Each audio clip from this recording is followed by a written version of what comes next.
Hello, this is Nicole Whitlock with eCom Sellers Mastery, and today we're going to be talking about session 2 of the eCom Sellers Mastery Shopify course.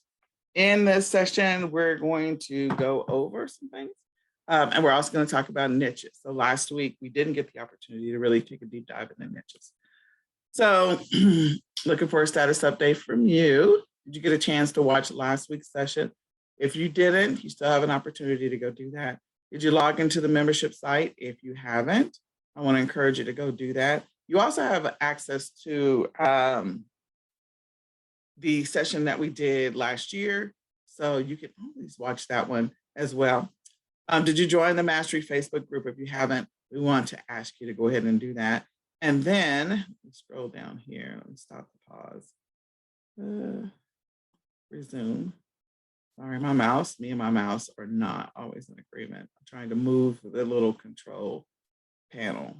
Okay, there we go. Let me go backwards. Okay. Did you get a chance to write down your why? Have you completed your 90-day real work schedule? And have you decided on which store model or business model you're going to go after? Now, we're going to go over keyword research and niche research today. And did you create a tracking email account? I suggested that in our previous session. That is to track any of your accounting transactions, making your reporting for taxes a little easier. And what questions do you have? So we're going to start with niches. And just one second, I forgot the keyword piece for just 1 second. Just make sure I got that in here too.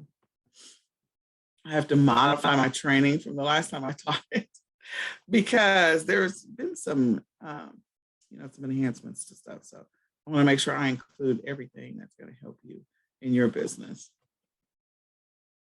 Right now, it's around the holidays. And so I'm hoping that you've had an opportunity to have an amazing Q4 and that your business is going well. It's not, and don't forget to schedule some time to do your session with me so we can go over your business and answer any questions that you have. So let me pull up the keyword research. Okay. That was the only thing that I was mentioning.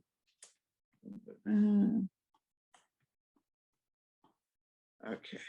All right, now we're ready.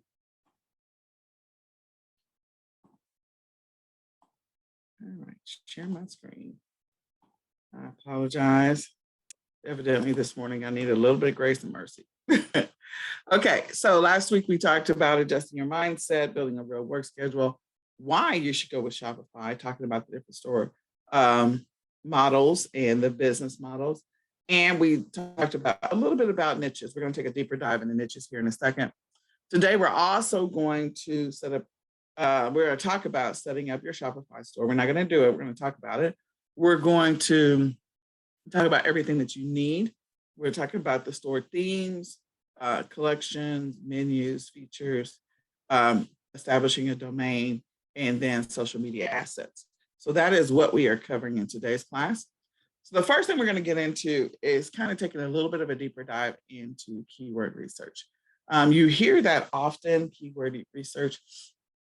And when you're talking about e-commerce, and the reason why people are talking about it all the time is because keyword research is so important in helping you get some organic traffic to your store. One of the things that happens is that when people get Shopify stores, they're afraid or frustrated that they're going to have to spend a whole bunch of money on ads and advertisements. And so if you do a really good job with the keyword research, the keywords that you use to create your domain, the keywords that you use to create your listings, your products, it's going to help your products be found organically and naturally. The other thing, it's going to also help you be able to identify your audience. So the keywords are those words that people are using to find a specific thing. An example would be like dog leashes.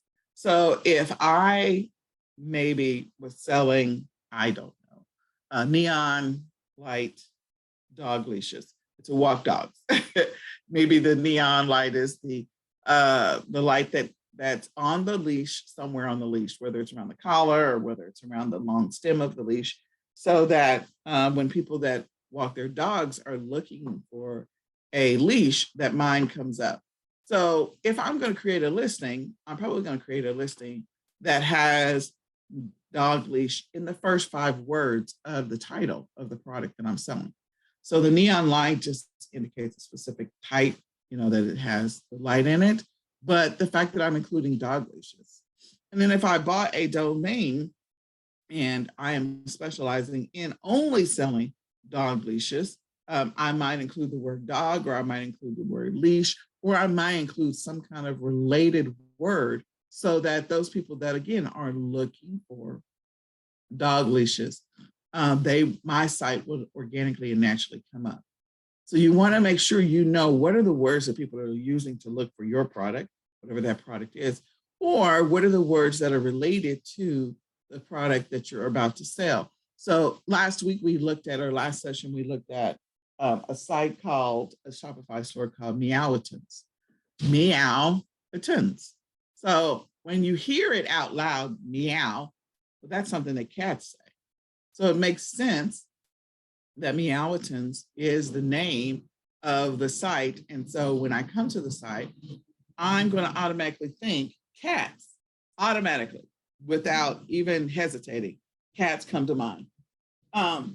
So what I would do is, again, think about what is it that people are doing to, what are they using to look for your product? Okay. So the keywords in the product, what are the priority words? What are the search terms or the words that define that particular product or item? The better you get at keyword research, the better you get at titling, the better you get at all of that, then the better or easier it's going to be to find a product that you are selling or that you're looking to sell to your customers. Now, if you haven't figured out what you're going to sell, that's okay. But if you have figured out, I know what kind of store I want to create, then that is helpful. Make a note of what you had in mind so that we can maybe find related words. I love using the thesaurus, or words that describe what it is you're about to sell. So Meowitons, if it is a cat general store, then cats say meow. There's a correlation there, and it makes sense. I hope that helps you. I do want to encourage you. There's a couple of tools that I think are helpful for your store or for you to use it just in your e-commerce business in general. Keywords Everywhere, they allow you to create an account. It's $10, but you can use it for free. I think they only let you search like one word or something like that. But if you want to search multiple words, Keywords Everywhere is a very helpful tool to be able to do that. And so it's $10 to be able to use that tool, $10, and you get like, I think 100,000 searches. So use that in your business. Google Trends is another tool that's helpful to use when you are looking to do some research on what keywords. And again, don't overlook using the thesaurus, because I don't have it on here, but thesaurus is a good one. So Google Trends is another one, and that's free. You can go and see how often a specific word or phrase is searched in the search engines. Now, even though we are not specifically creating Amazon stores, I love using these 2 Chrome extensions. I don't know how to say it. I always say Analyzer, but I'm probably saying it wrong. And then ANZ Suggestion Chrome extension. Those 2 Chrome extensions, I would install those. And the reason I would do this is because I still always say Amazon is king. Amazon is king when it comes to free data. They already tell you what are the top 100 products.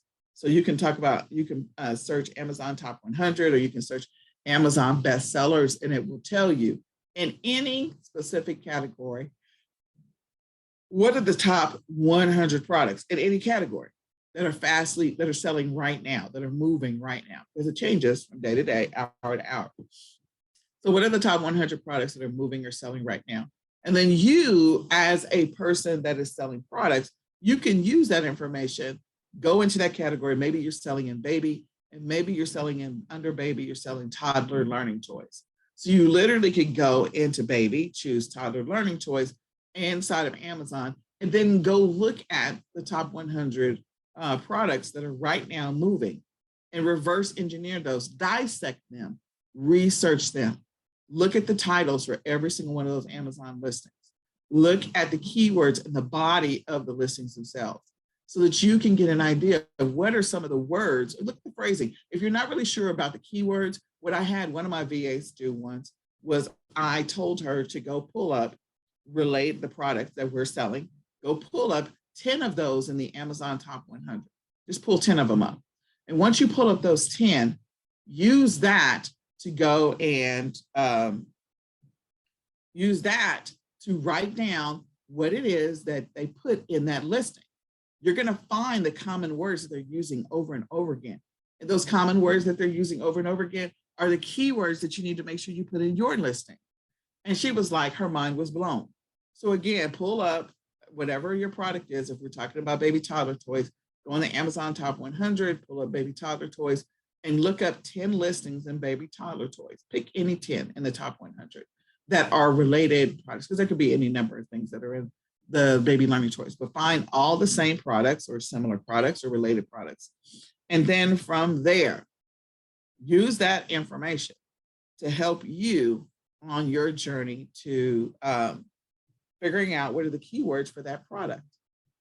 Dissect those listings. And then once you do that, you'll be like, oh my gosh, this is an easy way to do this. This is an easy way to figure out the keywords for my product, because the words that are common in those listings, in the body description, in the titles, those are the keywords. Write them all down. And then when you get ready to construct your listing, you already have a starting list of words that people are using to search for things. So go use those extenders. That will also help you find some of the keywords as well.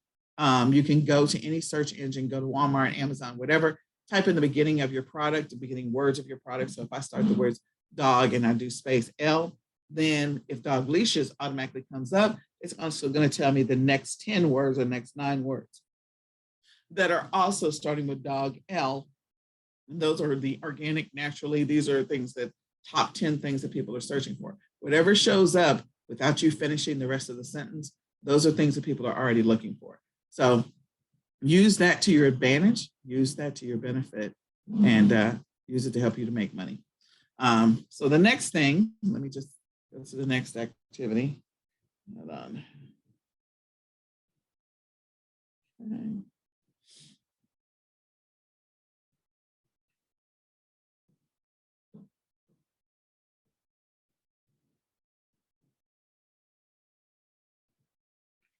Okay, the next one is looking for seed words. Seed words, again, the exercise I just mentioned helps you find all the seed words. But seed words are the words that the keywords research is based on. So when you define whatever your niche is, and we're going to go back to your niche, you can use the, we're going to do a niche exercise here in a second.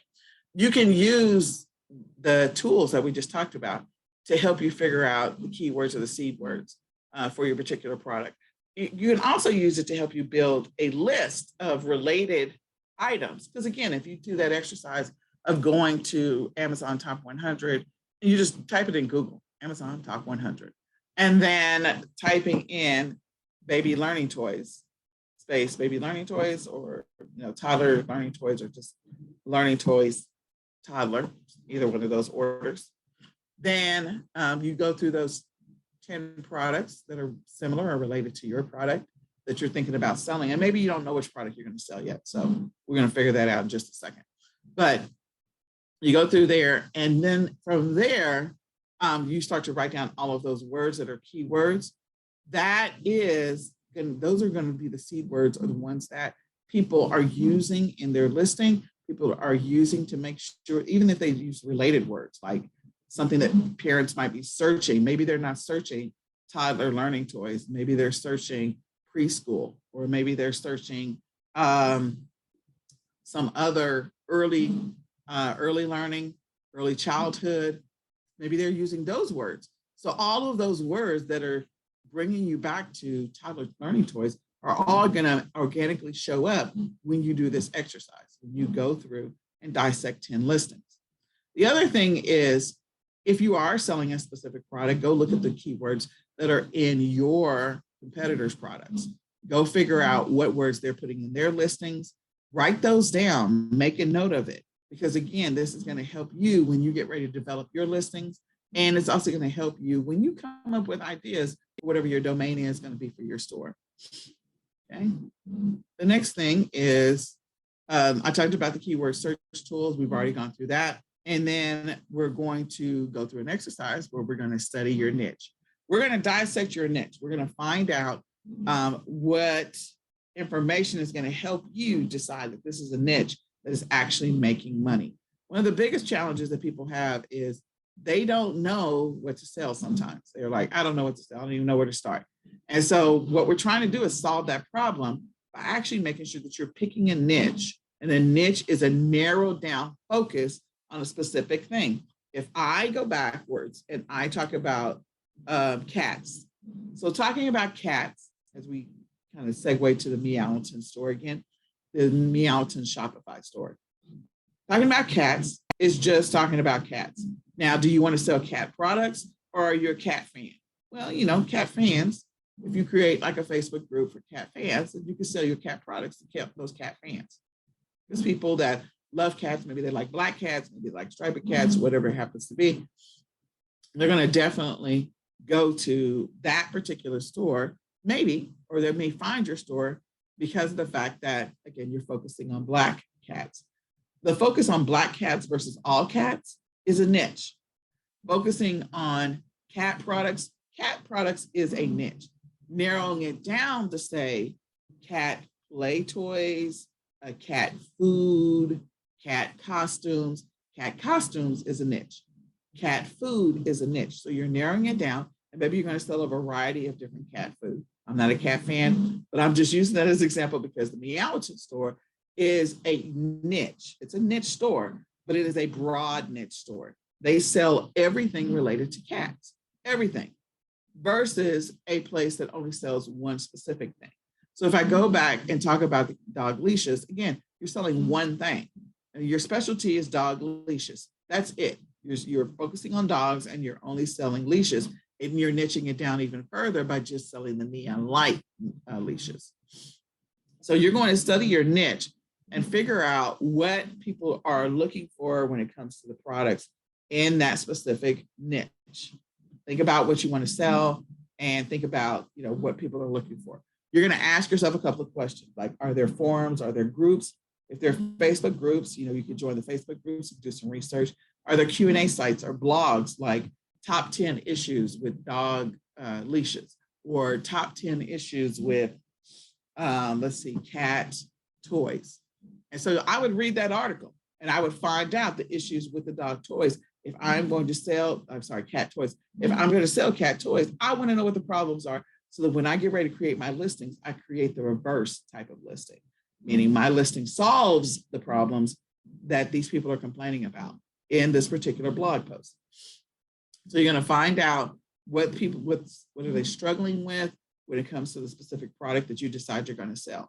So I do want to make sure that as we finish, like we're going to go through and do a niche exercise, that you write down maybe a couple of things that will help you in the specific products that you think you want to sell.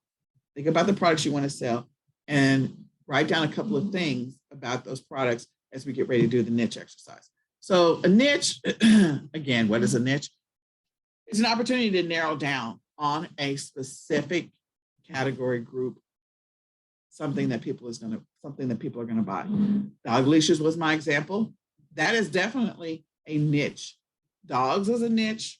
Cats are a niche. You narrow it down even more. Dog leashes are a focused niche. There are people out there that love to walk their dogs. So I would go after dog walkers.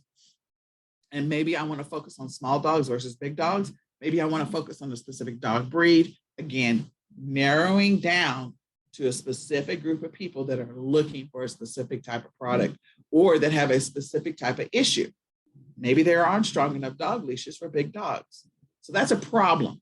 And are you going to try and solve that problem by finding a product that will sell to that audience that have that problem?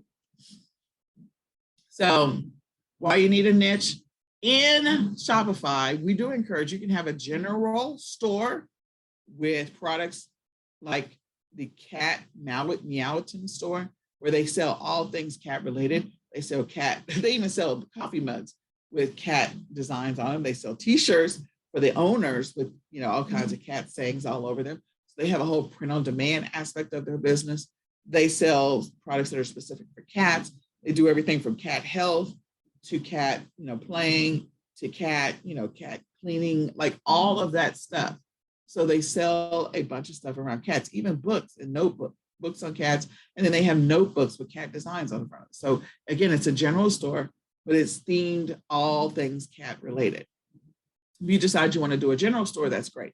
If you want to do something where you only focus on a specific product, then that's also an opportunity. So if you want to niche down and just do notebooks with cat covers, that could be your store as well.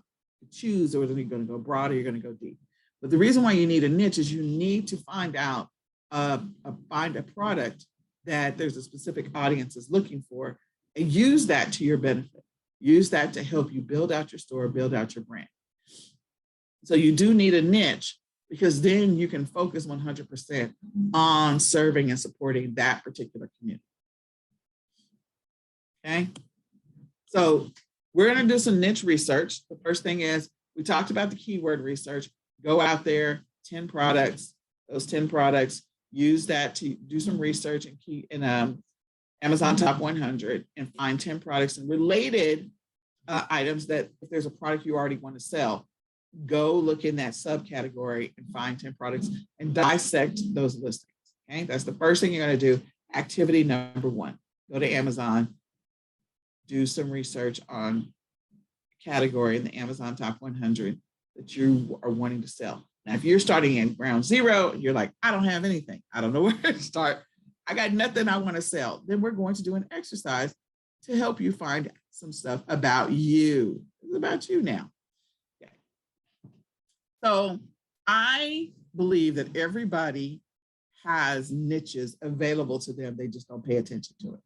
So we're going to do a niche exercise. I want you to take a piece of paper and I want you to write down 5 things actually about you. 5 things about you that make you you and that are specific to you. Write down the 5 things that make you uniquely you. It can be the fact that I happen to be a Black woman. I happen to have gray hair. My gray hair is falling out. Like 50% of my water is gone. 50% of my hair is gone, not water. So 50% of my hair is gone. It's very frustrating. I can write that down. I'm overweight. So that's another thing about me. I have special needs kids. That's another thing about me. So write down 5 things about you. I go to church. That's another thing about me. So write down 5 things about yourself. 5 things. Okay. And then once you write down those 5 things, then we're going to take that information. We're going to go do some Google research. So if I focus on the fact that I have special needs kids, or they're teenagers now, so they're older, but I focus on the fact that I have special needs kids, I might take a deeper dive into that research on special needs. My child specifically has autism. So I'm a Black woman with an autistic son. My other son has Asperger's. And I could go and see what market research is out there to help me step through this exercise. So write down 5 things about you, and we're going to dissect those 5 things about you. So the first thing it says that we're going to go do some research in Google about autism. And I'm going to write down that information.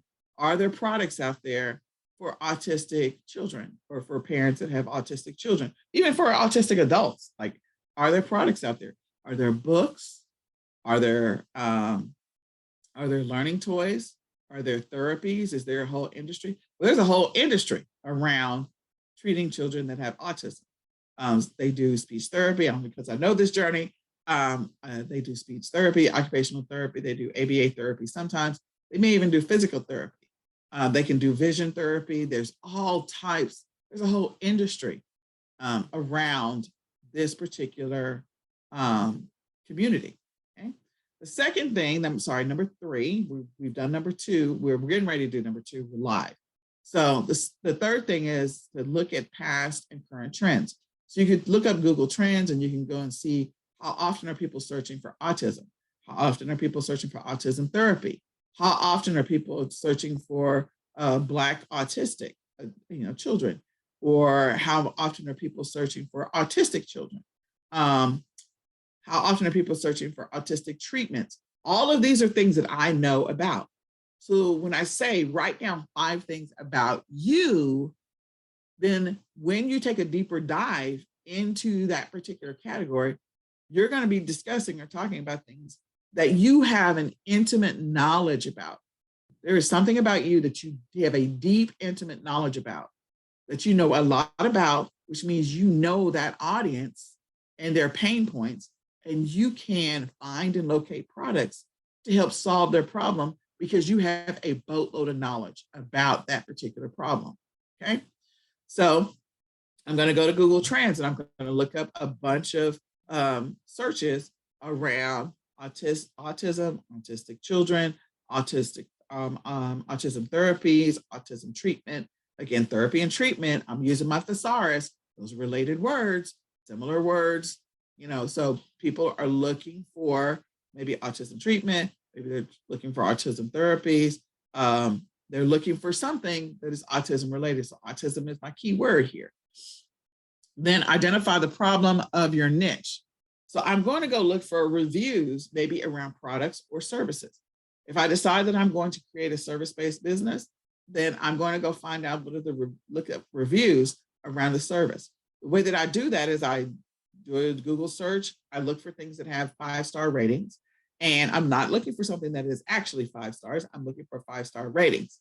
Maybe I come across a product that has a 4-star rating. So I'm literally going to click on that product and I'm going to go read the 1 stars and make a note of what the problem is that the people had with this particular product. That's the way you find out immediately what's one of the problems. The other thing you can do is you can go and look on number 7, which is competitor sites. You can go and look at blog posts, blogs, top 20 therapies of autism treatment, the problem with autism therapies. So I could go look up the words, the problem with autism therapies, and then hit enter and read that blog and make all the notes that I can about the problems that they're reporting in that particular blog post. Saves you a whole bunch of time, and it gives you the information that you need so that when I go backwards and I go and source products, I already have a bunch of information. I already know what people's pain points are, so I know what problem I'm trying to solve. I already have acknowledged the fact or been able to confirm and validate the fact that there is a market for this particular product. There is an audience that is ready to buy this product, and that I am solving a problem. Okay. So the next thing, number 4, because I kind of did number 3 and number 7 together. Number 4 is there a niche market for this product? So identify the problem with the niche. Oh, sorry, we looked at the 5 stars. So that was number 4. Go look at anything that has 4 stars, 3 stars, and then go look at what they wrote in the 1 star or 0 stars. Like, what do they hate about this product? Because if you're going to sell a product or a similar product or a complementary product to that product, then you need to know what it is that people didn't like about the product. So you can make a note that, hey, my product does not do these things, or my product solves these problems. You're going to put that in your product description. Find ample products to promote. So I always you can go and look and see, are these products that you're potentially going to be selling, is there enough suppliers to be able to sell this product? If you're going to sell a product, since I'm in the autism community, I know that handwriting and reading are 2 different challenges. They're 2 different things. And so handwriting for children that have autism is a challenge. So are there a bunch of handwriting related tools out there? Well, yes, there are. So I want to make sure that I have enough suppliers to be able to buy or source my product from. Or I want to make sure that if maybe I want to create my own private label version or maybe a white label version of this product. And so I have access to suppliers that actually are going to make sure that I can source from directly, that I can get those products from them, and that I can customize it from them. Is the audience willing to pay? So is the audience, number 6, is the audience willing to pay? The answer is yes. The audience right now for autism is paying a boatload. Unfortunately, they're cash strapped, but they're still paying. They sacrifice a lot. Trust me, I'm in that community. They sacrifice car payments. They sacrifice house payments. They sacrifice paying the electric bill just so they can go pay for a therapy to try and help their child. Trust me, I'm in that community. I know these things as fact. So I've done that multiple times, and they hustle hard. That's the reason why I'm in e-commerce. I'm hustling hard because of the fact that I am that parent. I am that parent that is struggling. So are they willing to pay? Absolutely. They will go crazy trying to pay. They'll pick up an extra job. They'll do whatever just so they can pay. They will pay for therapies. They will pay for treatments. They will pay for services. They will pay for all of it. They will pay for foods. They will pay for supplements. They will pay for all of these things. So you can always, if you're not really sure people are willing to pay, go look at the products, see if, what the volume and sales are for this particular product, see how many of them are out there. If there's multiples of the same type of product being sold, that is, for me, autism related, I know that this is a product that is in hot demand. So there's multiple competitors on that listing. Selling similar things. I'm going to go look for YouTube reviews. Are there YouTube reviews about this product? Yeah, that means that there's a bunch of people potentially buying it, and people are creating YouTube reviews about it. So you could also write down the prices for those particular products so you can make a note of how much are people willing to pay for this product or service, okay? Because again, there's something about you. We're drilling down into that. The next thing is, what are the keywords that are on the competitor site? We talked about that earlier. So the easiest way to figure out the keywords, you can go look at the listings for those particular products and write down the keywords. We talked about that exercise in the keywords, or you can go and look at blog posts. Blog posts are going to tell you the good things and the bad things about whatever that journey is, that problem is, that thing is. So again, I'm hoping that you're tying this all back to you and something about you. The next one is, will they pay for advertisements? So when you pull up whatever it is that we're searching for, and I don't know what we're going to search for in just a second, do you see ads, paid ads? Do you see the word sponsored in small letters around that particular product? If it does say sponsored, that means somebody's paying for that product to be there on that page when you typed in those keywords. Somebody's paying for it. So if somebody's paying for it, people don't randomly just pay for ads. They pay for what's working. Sellers pay for what's working. They stop paying for what does not work. Okay? So pay attention to the ads when we do this exercise. And then, is there an interest in this particular product? In other words, is there an audience for it? One of the tools that you could use is Amazon and Audience Insights. And you can go to your business manager and find out if there's an audience. Or the easier thing to do is, are there Facebook groups? Do they already exist? If there are multiple Facebook groups around autism, do I already have an audience? The answer is yes. So I could use this exercise with anything. I could use this exercise with Black women. I could go through every single one of these steps 1 through 9. Black women. I could use this with gray hair. I could use this with special needs children. I could narrow it down to autism and focus on that. I could use these 9 steps on overweight people and weight loss. This works every single time. If you step through all 9 of these for whatever product you think you want to sell, or not necessarily product, whatever, product sort of that you think you want to serve, and you step through this exercise and you hit all 9, then you have a product that is in demand and that will sell. Now it is up to you to find the right product from the right supplier and to take amazing pictures and to create an amazing listing. Amazing pictures, amazing listing with using the keyword research exercises that you did before. If you do all of that, you're going to get traffic. You're going to get traffic and you're going to get better at serving that community or audience. So I always say, if you start with 5 things you know about you, pick one of those 5 and take a deep dive. Pick one of the 5 and take a deeper dive into those 5 and go through it and do the exercise all 9.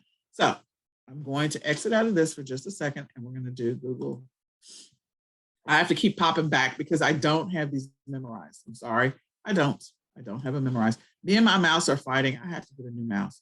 So, so I apologize if a whole bunch of stuff pops up. It's not supposed to pop up. This is my fault. Okay, so the niche market, I'm going to go look for Google Trends on autism. So we're just going to type in Google Trends. I didn't type in trends right. And I could do autism. Just do a search.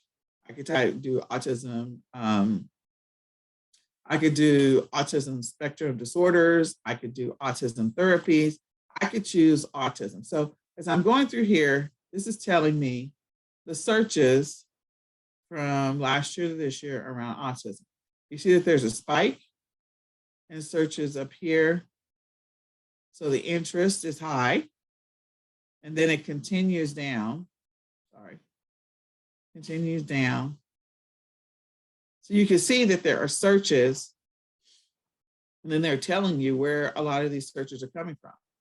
So if I wanted to run ads right now, West Virginia, Massachusetts, Rhode Island, I don't know that they have more autistic children over there or not per capita, but they clearly are searching for the word autism over there a lot.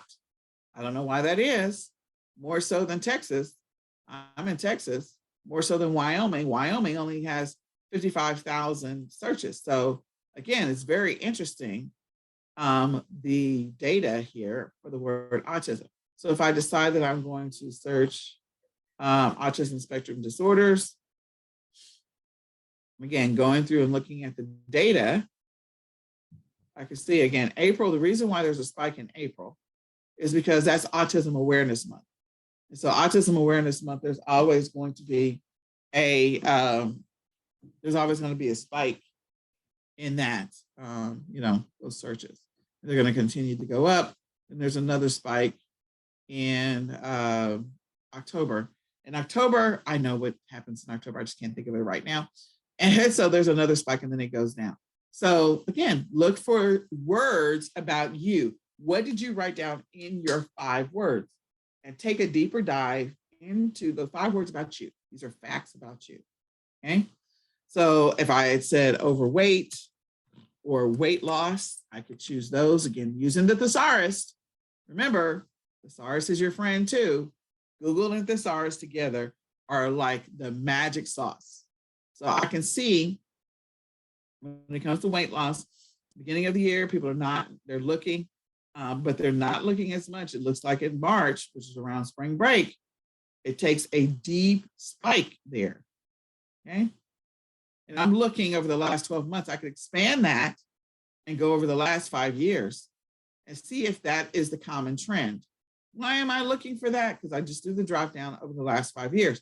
Why does that matter? Is because now when I'm getting ready to launch my products, I know around the time frame in which to launch my product because I can see that there's a common spike around that time of the year. Okay. So what is that? I can look for trends in that spike. Maybe that's the time of year in which I offer specials or do promotions. If there is a spike, okay? Paying attention to all of this matters so much. It matters so much. And I hope that you actually do this exercise, okay? So I could use that for being overweight. I could type in the words weight loss. I don't put 2 S's. Okay, so I've got the last 5 years. Oh, evidently somebody was looking for weight loss with 2 S's because it came up with results. 3 S's. Okay, so now we have, we can see a pattern of spiking up through January, December, January. So this is a common thread. And then last year, specifically around March, people were really looking, or 2020, sorry. And then January. So look at the spikes. You can see the spikes, and it's easy to be able to see some of those trends. So I just changed it from the last 12 months to the last 5 years. But you get the point. It gives you some information that you can use. You can write that down and use that to help you decide which products you're going to sell. So let's go back to our slide. Get the right one. Let me close the other one. This is close. Okay. All right. So the next thing is my mouse. So we look at Google Trends. We can see what's happening. We can also Google the niche. So Google the niche, autism. Autism. So when I just type in, oh, I did not want autism speaks. I just want to Google autism. Hold on. Okay, autism. Oops. Okay. So once I type in autism, it gives me the definitions. As I scroll down, I get symptoms of level 3 autism, signs of autism. So people have created infographics around that. What is autism? Autism spectrum disorders, autism on Wiki. As I come down, articles about autism, okay? As I continue to go down, support groups, information inside of WebMD, okay? There's a bunch of stuff. And then related searches. Pay attention to this. This is gonna help you because again, Google has already put together, lumped together things that are common searches related to autism. People are searching for autism symptoms, autism in adults, autism spectrum disorder, autism causes. They're telling you what they're looking for. Autism test, I've never heard of anybody typing that in, but there's evidently some type of test related word, and maybe there's a word that goes in between there. Is autism a disability? So they're asking questions. Autism and Wiki, types of autism. So again, searches that they've clumped together, they've given you some answers to information. Okay. So if I go back and I'm just going to go to Google and I type in business autism. So as I start down the path, this is what is happening for autism. Autism meaning, autism signs, autism spectrum, autism test. That's really interesting. I'm wondering if my son in another room is maybe looking up autism test. But anyway, autism spectrum disorder, autism spectrum test, autism causes, Autism Awareness Month, Autism Speaks, which is a specific site. But people are doing searches for these things. So whatever you do when you're doing your product, the meaning of whatever it is that I'm going to sell that's autism related is evidently important somewhere, either on my website. I include that information because people that are looking for autism meaning, my website may come up organically because of the fact that I included the keyword phrase autism meaning, and then I have a definition for it. So I'm actually trying to rank for autism meaning in that example. The actual two words together are called a long tail keyword. Autism signs. Again, this might be stuff that I put on my Shopify store site. So I hope you're getting the gist of at least that part of it. So we're doing a Google search. We're going to go look at the data. We did Google Trends. We looked at the data. And I'm not taking a deep dive into any specific thing. I'm staying at a high level because first I'm just trying to confirm that there is a demand. There is a demand, and then I can go find products in that demand. Validate that there's a demand. You can take a deeper dive if you want to now, but validate that there's a demand and then go search for products. It's a different way of doing product research. Okay. So the next thing is, what is the problem with the niche? So the problem with the niche is that people are looking for a solution to get rid of autism, or they want to understand it and they want to know how to treat it. So maybe I'm doing autism treatment. So if I start with autism space T, the first thing is test for adults, treatment near me, treatment Dallas, or because it knows I'm in Dallas. Autism Treatment Center, autism toys. So anything that starts with autism space T, I'm going to make a note of that. People are clearly looking for autism toys. They're also looking for autism treatments, and they're also looking for autism tests. Now, I can tell you that only a medical professional can do a test for autism. So there isn't like a test kit that you could sell, okay? Like COVID, there is a test kit for COVID. Could you sell COVID test kits? Yeah, if you get approved to sell them all day long, you can sell COVID test kits. There isn't a test kit for autism. It requires a medical professional to do a bunch of evaluation things, pediatric specialists to be able to do that. So are there Are there pediatric specialists that can do the test for adults or for parents? Absolutely. Okay. So under autism test, if I decide I wanted to sell a service, I would make sure that let people know that we do autism. It's really an evaluation. Autism evaluations here at our facility, but I'm not offering a service. I'm going to sell products. So as I go down the list of products, I can choose autism. I start with T, treatment, toys. So if I do autism TO, now I have autism toys, autism toddler, autism toe walking. That is a real thing in the autism community. So maybe I'm going to sell products to solve the problem around toe walking. Autism toothbrush. That's a real thing because you got to have a specific, sometimes you have to have a specific toothbrush because our kids don't really brush their teeth. So autism toothbrush is a real product that I could potentially sell. So I'm going to write these things down. I'll write down autism toys, autism toy walking, autism toddler, maybe some toddler toys, autism toys for toddlers, autism toddler signs. Maybe I sell a book. Maybe I sell a book. Or maybe my Shopify store is around autism. And inside of that Shopify store, one of the things that I have are books regarding the signs of autism. Okay. Autism tools, really treatment tools. But anyway, autism touch sensitivity. Touching sensitivity is a real thing. So I could sell sensitivity toys. See what's happening here? So then the next thing I am going to go do is the problem in the niche. And are there ample products to sell? Well, absolutely. First of all, I'm going to go to Amazon real quick. And I need to clear my Google searches or get my kids are on my computers. So we're all on the same Google search bar. So I'm gonna have to clean that off before the next class. So is there a problem? So I'm gonna look for blogs. Autism treatment. And I'm gonna do blog. Oh, I'll do this. Problem with autism toys. See if there's some articles out there. Top 10 best sensory toys and gifts for children with autism.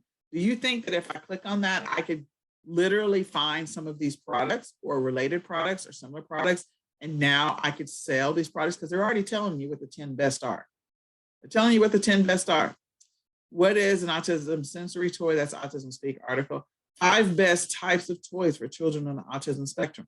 Again, they're giving me some ideas. So they're telling me the types of toys. I can use that information about the types of toys and go out and find products that have some of these types in them because we already know that there's an audience for it. Okay. The ultimate sensory disorder, processing disorder toys. They're giving you a list of the toys. You literally could go source those toys because people are looking for this. Okay. I typed in problem and this is what it came back to me. The importance of play in autism children. I would read this and see if they give you some insight. They're going to tell you the types of toys, and then you can go and source those types of toys. Okay. So I am using this specific to me. You're going to do this exercise specific to you, this exact same exercise. Okay. This is going to help you find the products to sell to your audience. Okay. So I am not going to go into those articles. We don't have time. I am literally going to go to the next one, which is autism. And I'm literally starting with just the words autism and me in this search bar. So what came up? Autism sensory toys, kids aged 8 to 12. You see, if I just stopped here and I just typed in autism, and I didn't even finish the word, there's clearly a bunch of stuff that is automatically coming up organically. So are there already products? Yes. Ask the question, are there already products? Is there a problem in the niche? You can go and read those articles to find out what the pain points are. The problem toys are solving a what? Problem. The best toys are solving a problem. And so are there ample toys? Yeah, go to Amazon, see if you got a bunch of stuff. I have this whole drop down. If I type in AUTI and stop there, I don't even have to finish the word ism. I could probably just start there. Now I got a whole bunch of automatic. So I got to make sure if I do there's clearly stuff in the top 10. If I was not in incognito and I was in the regular, view, then my AMLA's extender would show up and my AMZ expander would show up, and I would make a note of all of that. You're doing a boatload of product research before you sell a product. Most people don't do product research before they sell a product. If you want your product to be selling over and over again, you got to make sure that you're solving a problem in the market. Okay, so are there products? If I type in sensory toys, does a bunch of toys show up in this search? Yes. All of these evidently have autism, sensory, in somewhere in the search terms, in the keywords, all of these products that are showing up. Okay, and it goes on and on and on and on. So all of these products, I would research these products. If I decide I'm going to sell sensory toys, I'm literally going to start on page 1 and write down what are the words that they use in the titles, what are the words that they're using in the descriptions. As I click into it, look at the ratings, go look at the negative ratings and see what they have to say about the negative ratings, because those are the problems you're going to solve if you're going to sell these related products. Okay, that's how you do effective product research. You can find products that sell over and over again. Is there an audience? Will this audience pay? Well, clearly they are. They are going to pay. I can look for autism sensory toys. Autism sensory toys. Okay, so I click search. As soon as I click search, these are the products that are showing up in the ads. What are ads? Paid space. People are paying to have their stuff show up there. Okay, then you have some other products. These are products that are showing up in Google Shopping. People paid to have their stuff listed. So are people paying to have their stuff listed? Yeah. Look whether or not you see anything that's sponsored or anything that says ads over here. Go to Amazon, scroll back up to the top. Everything that's under sponsored. People paid to be there. So are people paying for ads? The answer is yes. Okay. If you don't see a bunch of paid advertisements, then a lot of people are not paying for that space, or they haven't figured out what the keywords are that they need to use to be able to drive traffic to that item. Okay, so are they promoting? Yeah. Are there ample products to promote? Yeah, you can find stuff. You can go over to AliExpress and find sensory toys. So I'm going to go to AliExpress.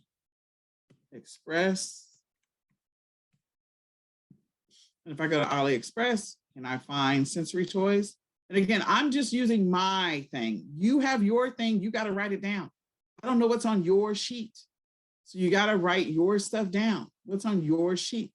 So if I type in sensory, I didn't even have to finish the sentence. Didn't even have to finish it. Sensory toys came up first on AliExpress. Why? Because people are selling sensory toys. So they have a bunch of sensory toys, things that come up in sensory toys. You can decide this particular product is already on Amazon, already there. We saw it.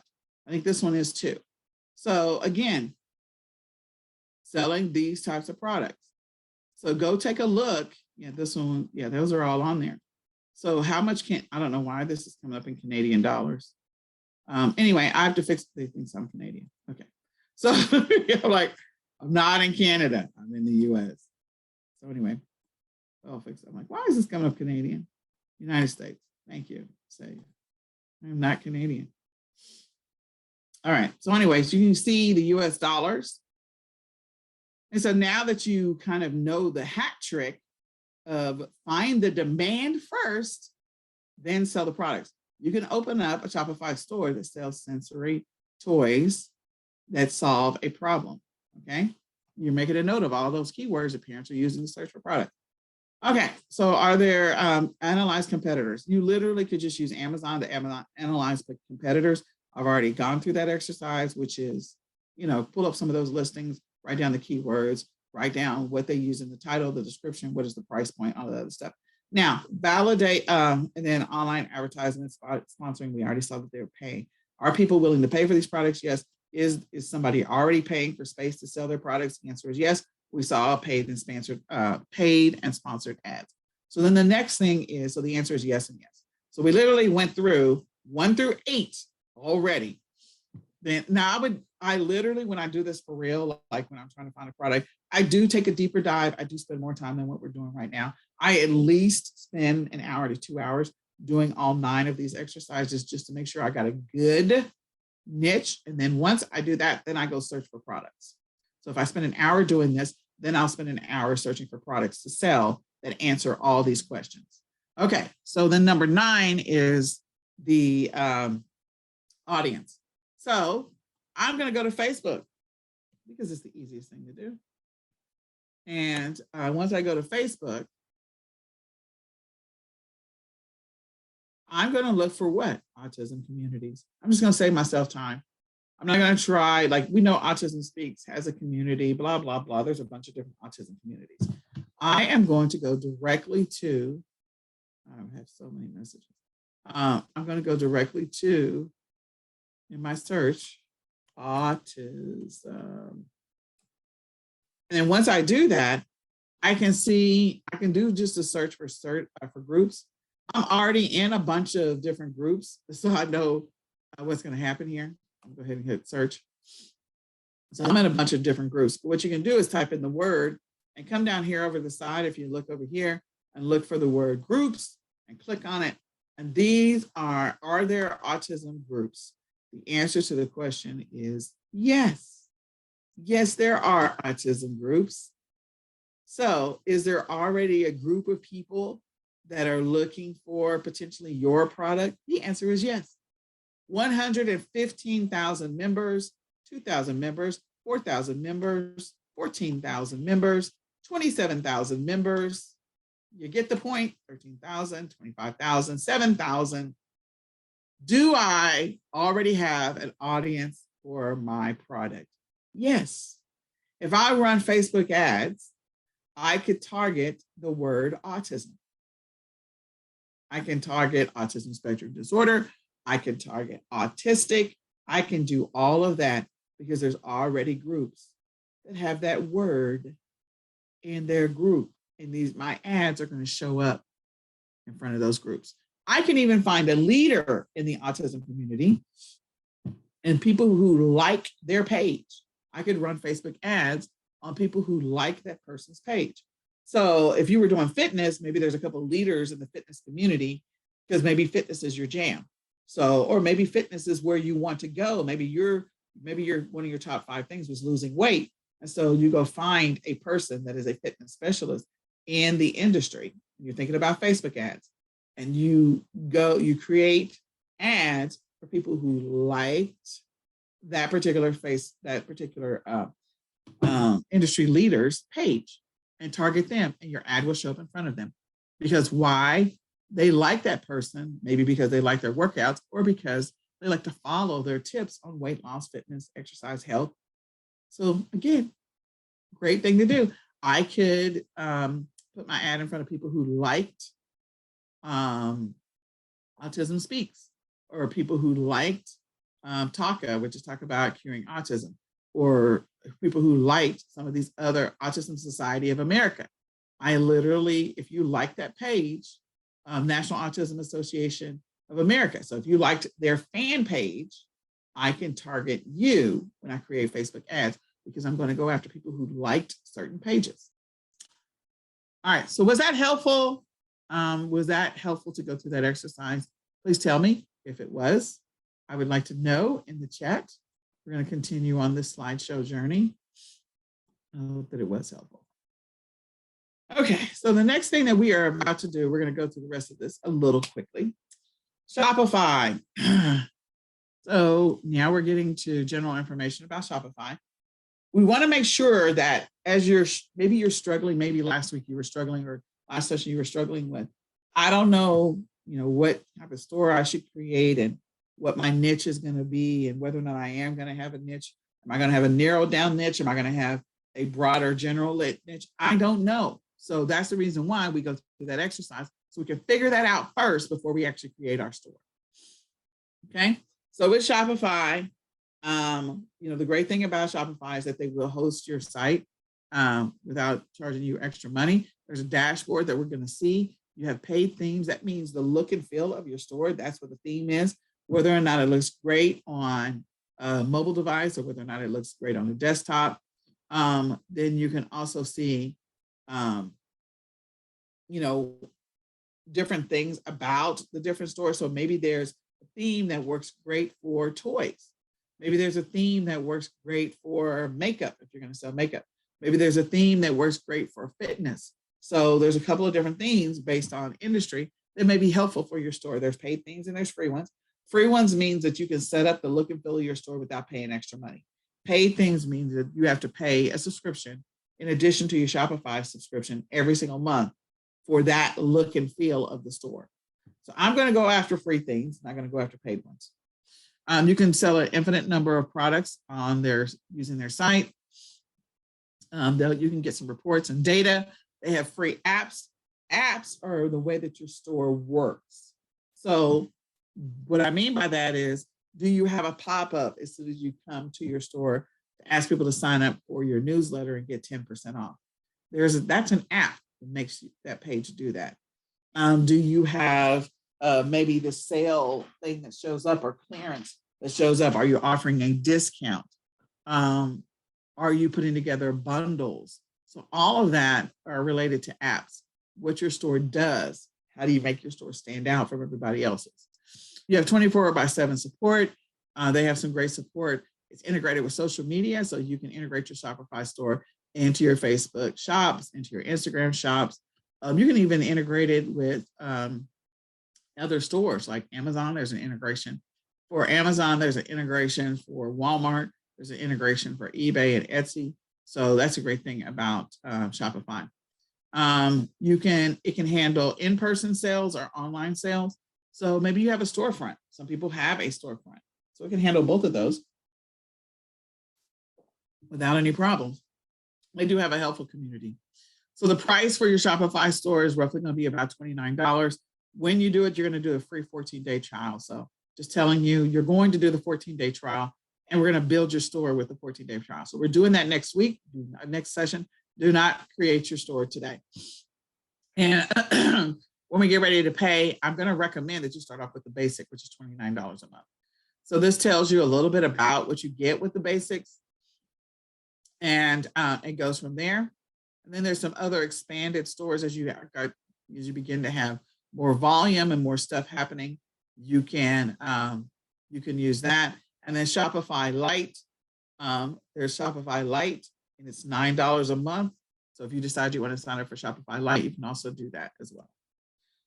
Okay, so we actually went through and we looked at a couple of, I think we did last week, Shopify stores. If we didn't, we're going to look really quick again, creating your Shopify store. Before setting it up, I want you to go review 4 competitor stores. So I want you to look at the competitor stores, see what's special about the competitor stores, write down some of the things about your competitor stores. Because again, you went through, you did the niche exercise, you did not only the niche exercise, you did the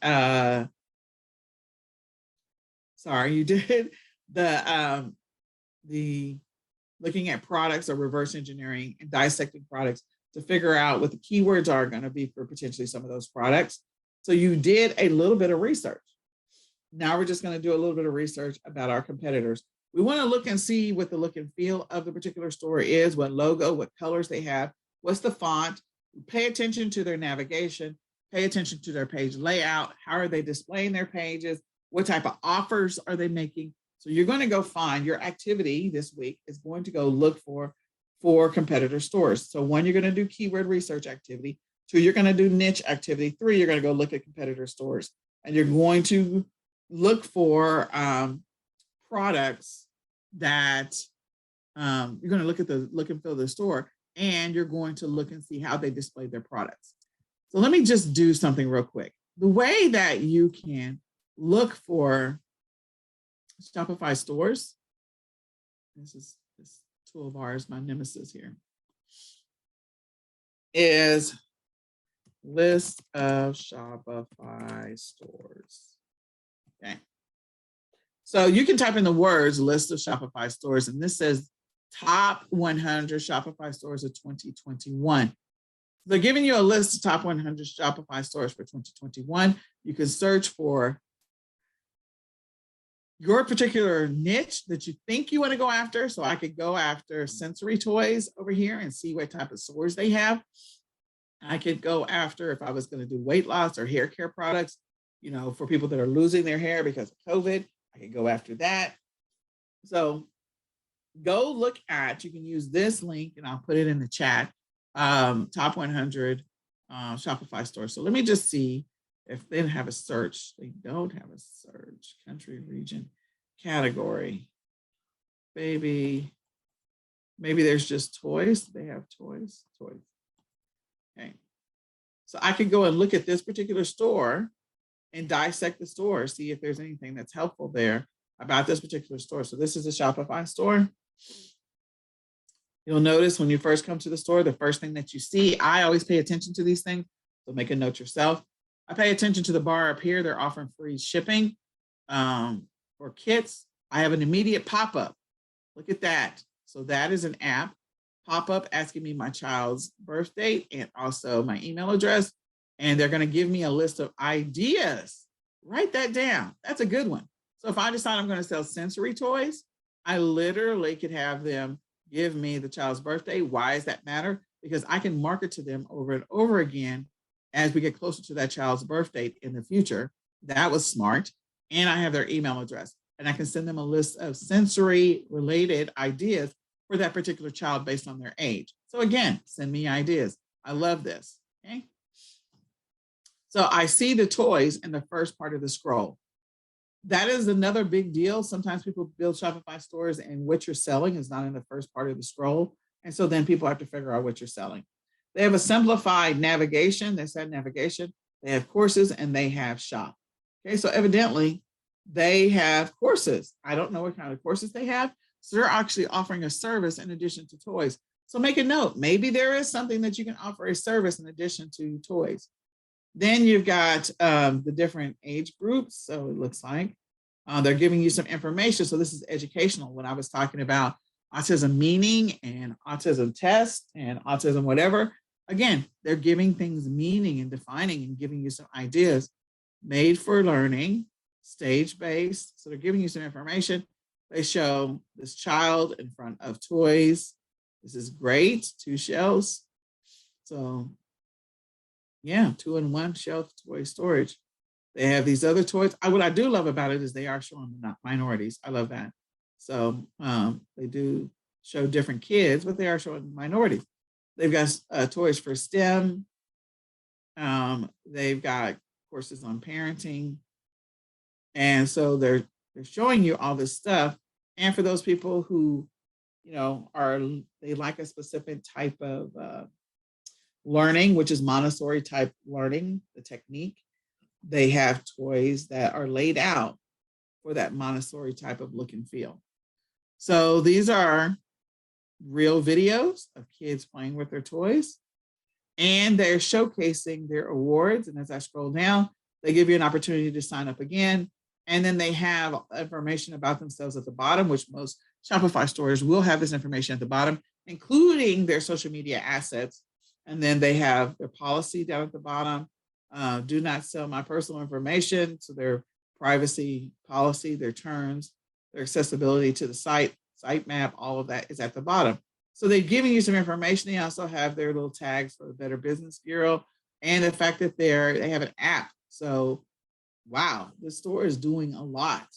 They are clearly successful and not only selling toys, but also helping parents to become great parents. And it looks like for me that they have a Montessori focus. And when I say that is because when I was looking for support from my children and figuring out where we were going to go to school, Montessori's came up a lot because again, it's tactile. Montessori's are tactile, meaning the children get to touch it, feel it, and stuff like that.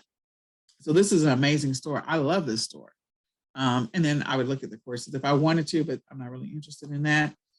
So this is all great. And because of the fact that they're selling courses, they got your sign in right here so you can access the courses. So I like this look and feel of the store. So take that tool and put it in the chat and look up this, whatever the name of this thing is. Let me go backwards. This is top 10 Shopify stores. Use this to your advantage. And I'll email this out so that everybody has access to it. Okay. Use it to your advantage to do some product research for the different types of stores that are out there. You can also just go to some of these other examples. Shopify gives you a list of exceptional stores. And I think there's another store list somewhere. List of Shopify stores. So Cart Insight. This is another one. So you can look, it doesn't give you the opportunity to search, it doesn't look like, but you can look through some of these stores, or maybe there is a create a free account.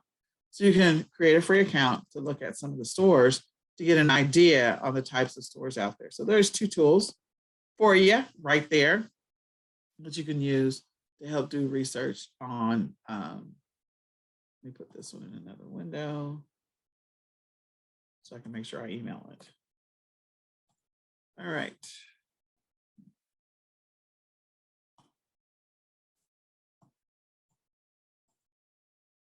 Okay, so let's go back. I've given you those, use that to your advantage.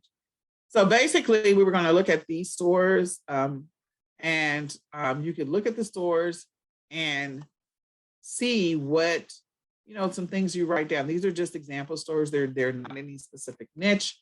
They're not even any specific types. They're just Shopify stores. To give you an idea of some additional Shopify stores, the look and feel of the stores, and how they're laid out and how they're designed. Okay. So do that research for stores in the niche that you think you want to go into. So you're going to, once we get ready, we're going to create our account. Once we create our account, we're not doing it today. Move this. Create your account. You're going to start a free trial. You got to come up with a store name. We're going to come back. You're going to need your store details, your name, your address, your street, what products you're going to sell. And I'm just playing around. So this is what it's going to look like when we get ready to do this for real. We'll start a free trial, put in your information, and then I'm just playing around. You're going to fill that information in as you go through to create your store. We're going to select a plan. We're not going to select a plan. I mentioned the $29 plan. So $29 every 3 months. We're going to walk through in your configuration of setup, and this is the next class, how you use the order section, how you populate the product section, different ways on how to populate the products, how you can use the customer section. If you already have an existing store and you're migrating over, you can import your customers. Using the analysis on your dashboard, you're going to have a Shopify dashboard where you install your themes, how you set that up. So you can choose paid themes or free themes. So we're going to look through the themes, and we're going to do an exercise where we're looking at exploring the free themes versus the paid themes. You will have the opportunity to look at all themes. And so again, it's the look and feel of your store. When you actually go through the exercise that we talked about before, we're going to look at the look and feel of your store. If you're going to choose a specific theme, you're going to choose the words add theme to be able to add that theme, and you'll be able to see that it's been added to your store.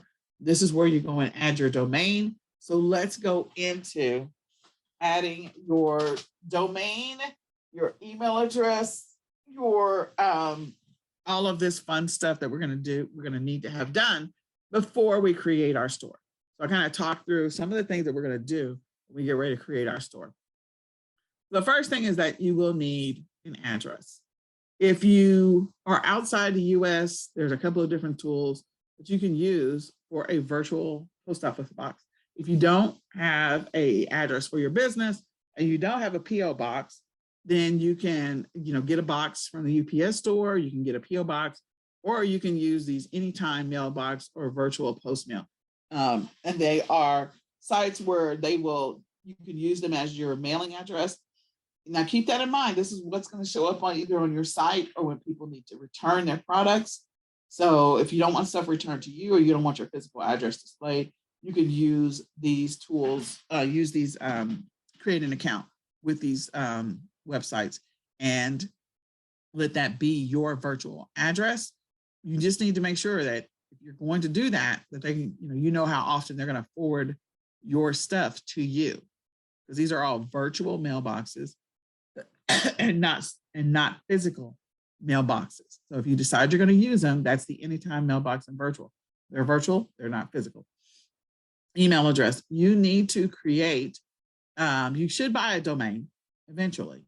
You should buy a domain. You need to have a real email address that people can reach you at. When you're trying to gain credibility on your website, having a Gmail as the email address contact is not going to do well for you. So you need to actually have a real email address that is not Gmail. Now you can forward it using Gmail. Like I have eCom Seller Summit. And so you can send emails to info@ecomsellersummit.com or support@ecomsellersummit.com. And when you do that, it actually forwards to our Gmail account, ecomsellersummit@gmail.com. So on the back end, it's forwarding to our Gmail account. But on the front end, what customers see is they see info and they see support, or they see my name, Nicole@ecomsellersummit.com. So make sure that when you decide what your domain is going to be, that you create an email address that is going to be visible. Having an email address on your Shopify store actually increases credibility. Having a mailing address on your Shopify store increases credibility, increases trust and comfort with customers. When they see no address, none of that, again, they might be hesitant to do transactions. Having a number to be reached at. So we have a Freedom Voice account set up. We also have a Google Voice account. So we have both. We have a Google Voice for local calls, and then we have an 800 number for external that are not local calls. Okay. So setting up that account, this is an amount that you will have to pay. So the anytime mailbox and virtual, there's a payment there. If you get a PO box or use UPS, there's a payment there. The Gmail, the domain email, whatever you paid for the domain site, that they should have the option to allow you to do email forwarding. So whatever you pay for the domain is your cost there. For phone options, again, you can do Google Voice. It's absolutely free, and it can forward to your mobile device or your phone. You can set up a voicemail so that way when people call the number, you get a voicemail. If you want to answer it real time, you can have it forward. If you decide you're going to hire a VA, it could forward to a number where the VA picks it up. Domains. So, you can choose Google for Google domains. You can do Namecheap or GoDaddy. I always prefer Namecheap. I'm just going to tell you that now. GoDaddy and Google domains, you're going to have now Google domains could actually benefit you, especially if you use a keyword in the name of your domains. That could be helpful, or a related word. Use your thesaurus to come up with a related word. So that can actually be helpful to you. So either Google domains or Namecheap, I recommend those. GoDaddy is my last one. I don't recommend that you use Shopify to buy your domain, because if you do, that domain will always be tied to Shopify forever and a day. If you decide at some later point you're going to do something with WordPress or something else, you're going to have to buy the domain from Shopify. And it's directly tied to it. So buy your own domain and attach it to your Shopify store. Do not use Shopify as your domain generator. Okay. We talked about keywords everywhere. I suggest that you get an account to help you with some of your keyword research and all of that. Your store. In order for you to maybe figure out what your domain is going to be, the name of your domain. So first, you're going to do the niche exercise to figure out what type of store you're going to potentially create. Then you're going to use that to help you potentially figure out what your domain name is going to be, okay, for your store. Do you need to have that all figured out before you start this journey of creating your store? No, but it doesn't hurt to lock it down, because people buy domains like crazy. They buy domains every single day. So if you come up with a great domain name, because I had this happen to me, you come up with a great domain name and you wait a couple of days and somebody buys it, you're screwed. You're absolutely screwed. It's very frustrating. So again, think about that. Okay. So make sure that whatever your domain name is, that you try to make it short, not long, and that you try to make it logical, that it's short and it's logical. having a super long domain name is going to take people forever to remember where they bought whatever if they're trying to tell a friend. So we'll use the example of the dog leashes. So Pat's dog leashes is a long word, but they knew that dog leashes, if you bought that domain, dog leashes was in the name of the domain. So Pat's leash, that's short. It's a short domain name, patsleash.com or petsleash.com, so play on words. If my name was Pat, so I could do a play on words. So think about using the thesaurus to help you come up with some potential names for your domain. Try to think about your niche and figure out, maybe you want to sell in 4 or 5 different niches. If you do, go make sure those domains are available, because if they are, you want to grab them before somebody else buys them. Trust me, I've already paid this year like $3,000 for domains because I needed that domain name for my business, which is crazy. So trademarks, you can use the trademark site to make sure that it's not already used. You can also use the domain name generators to help you come up with a domain. In addition to that, use the thesaurus first to find related or similar words, associated words, similar words. That can help you as well. So I need to add the words use the thesaurus on here. I need to put that on there. The other thing is, as you're doing research on your competitors, remember your activity number 3 this week was, this week coming up, is to go and look at 5 competitors or related sites. So once you do that and you're making a note of all this stuff, you're making a note of the colors, the layout, the menu, the navigation, you're making a note of all this stuff. You can come up with your color scheme for your store. Come up with what branding color you're going to use for this particular store. So you can purchase or you can get a branding kit off of Canva. If you have a Canva account, Canva offers a free account, but I think the branding kit is underpaid. You can also look at under Shopify, one of their apps is Hatchful, which will help you with the branding. Namecheap Logo Maker will also help you create a logo. Place It Logo Maker, Taylor Brands Logo Maker. All of those will help you create a logo, because when you're looking at your 5 competitors, you're going to notice that there is a logo, even if the logo is just words. So if you look at the example here of Canva, it's Canva, but it's a circle with green in the background in this example.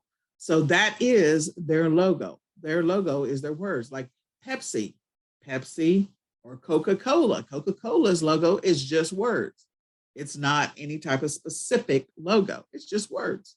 So your font that you use for your word, for your logo, all of that stuff is connected to your specific branding.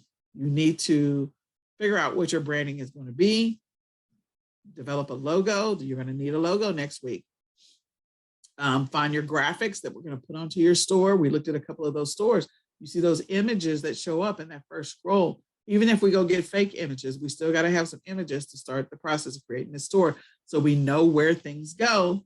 Coloring, what's my coloring scheme for the store? You need to figure that out. Even if you're playing around, at least we can do some exercises on changing the color of the store when we have our class next. And then I would encourage you to go do a Google search on color psychology and kind of look at what they're saying about color psychology. There's a lot of great information regarding color psychology. What does blue mean? Blue means trust. What does orange mean? Orange means friendly. So that's the reason why I chose blue and orange in our eCom sellers colors. Red is excitement or bold. Purple is creative or wise. Green is peaceful or health. And sometimes green can mean money. Gray is balance. Yellow is optimism and clarity and warmth. So go and look up color psychology and research some of that, so that when you get ready to design your store, you create the feeling that you want people to have, or your store has the feeling that you want people to have when they come to the store itself. All right, the other thing is I want to encourage you to grab all the social media assets for your particular store, all of them. So when you figure out your domain, go and grab your Facebook. This is all real estate, okay? For those of you that don't understand or don't know, your social media assets are your real estate. your business real estate. Okay. They seriously are. They're like real estate, like buying physical buildings. So buying domains is like buying physical buildings. This is your online real estate. Your domain is your online real estate, so go buy it. Your Facebook, Instagram, Twitter, LinkedIn, YouTube, TikTok, Snapchat, all of that. Not that you need Snapchat. I don't think there's any, and I don't even think there's any benefit in Twitter, but just having it doesn't hurt. All of those are your online real estate. They're your assets. If someone were to take maybe you come up with an amazing domain, but then you discover that it is not available on Facebook or Instagram because somebody's already using that. So I'm going to give you, I forget which class, I've done this so many times, so I don't remember which class it was. But someone had a great domain name. So they bought the domain. And then they discovered on Facebook, somebody already used that name on Facebook for a fan page. So if they use that name on Facebook for a fan page, what do you think that did to that person's business? So that person's business was like, what? So they had to choose something like whatever the name was _US, or they had to add US on the end, or they had to put the word the on the beginning. When someone is looking for something, when they're looking for Coca-Cola, they just type in Coca-Cola, hit enter, and they go to Coca-Cola. When they're looking for Coca-Cola on social media, they type in Coca-Cola. On Facebook, they type it up on Instagram, Pinterest. They are not typing up the original Coca-Cola. They're not typing in Coca-Cola US. They're just typing in Coca-Cola. Same thing with Disney. When people are searching for Disney, if Disney had not gotten that domain, so let's say they buy the domain, but they don't have the social media assets. So they would have to come up with another name on Facebook for Disney. So they might choose Disney US. Well, are people searching for Disney US, or are they just searching for Disney? Are they searching for the Disney, or are they just searching for Disney? They're just searching for Disney.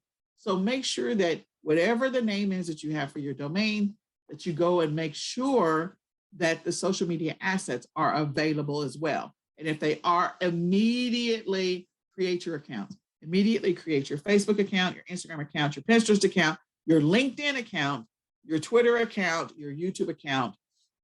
Make sure you create all of those, your TikTok account. Even if you're not going to use them right now, just go create them so nobody else has the ability to create them. And then you can come back later on in a few weeks or even a few months and set up all those social media assets. Okay? They don't have to be set up before you get started. You just need to make sure nobody else can get them. It is real estate. It is real estate. It's like finding that amazing lot that's next to, I don't know, the highway or Walmart, where you're going to plop your store down, where you know that there's going to be a boatload of traffic going past that store.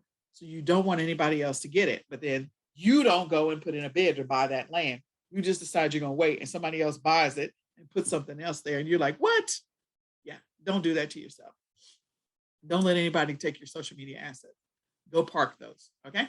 All right. So your homework is to review this particular video for sure.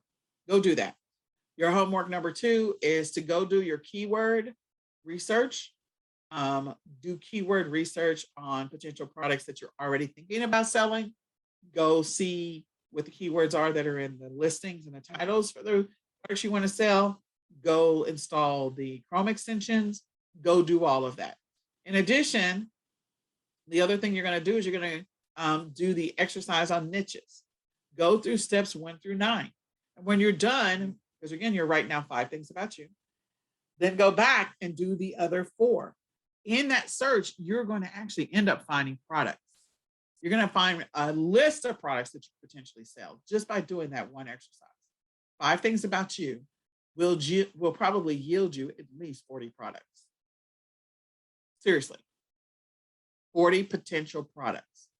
You will never have a problem with trying to figure out what to sell ever again if you do that exercise every single time. So step 1, keyword research for products that you think you want to sell already. If you don't have anything that you're already selling or you don't know, then go to exercise number 2, which is niches. But I would encourage you to try to do both of those exercises. They both are beneficial. Then number 3, go and look at competitor stores or related stores, similar stores. Use that to your benefit, okay? Then number 4, we're not going to set up your Shopify account. So what you're going to do is you're going to go and create your, make sure you have a phone number, address, email address, and go buy a domain, figure out your color scheme, order a logo. Also, get some graphics. You can download some generic graphics from Google. Just download some generic ones. If you want to, maybe you're selling sensory toys, so you're going to download a graphic of kids playing. Write that down. Write it down. This is what I want to do. Download a picture of kids playing. It doesn't have to be your product. We're just trying to have a placeholder for where that's going to go in your Shopify store. Then you can always go replace that particular image. So get some pictures, acquire your store's social media assets, your real estate, your internet real estate. So go and park those, and follow the schedule you created. So that's what I got for you today. I'm so glad that you're here. I thank you for your grace and mercy and your patience on this journey. I hope this was helpful, and we're going to see you in our next session. That is, I believe, in 2 weeks, 3 weeks. So I'll see you then. We're going to create stores then. You have a lot of work to do. We're going to say goodbye for now. And don't forget, there's a Q&A today, I think at 3 o'clock. So if you have questions, you can definitely come to the Q&A at 3 o'clock and ask your questions. Unless you have questions now, you can type them in the chat. So go ahead and type them in the chat if you have.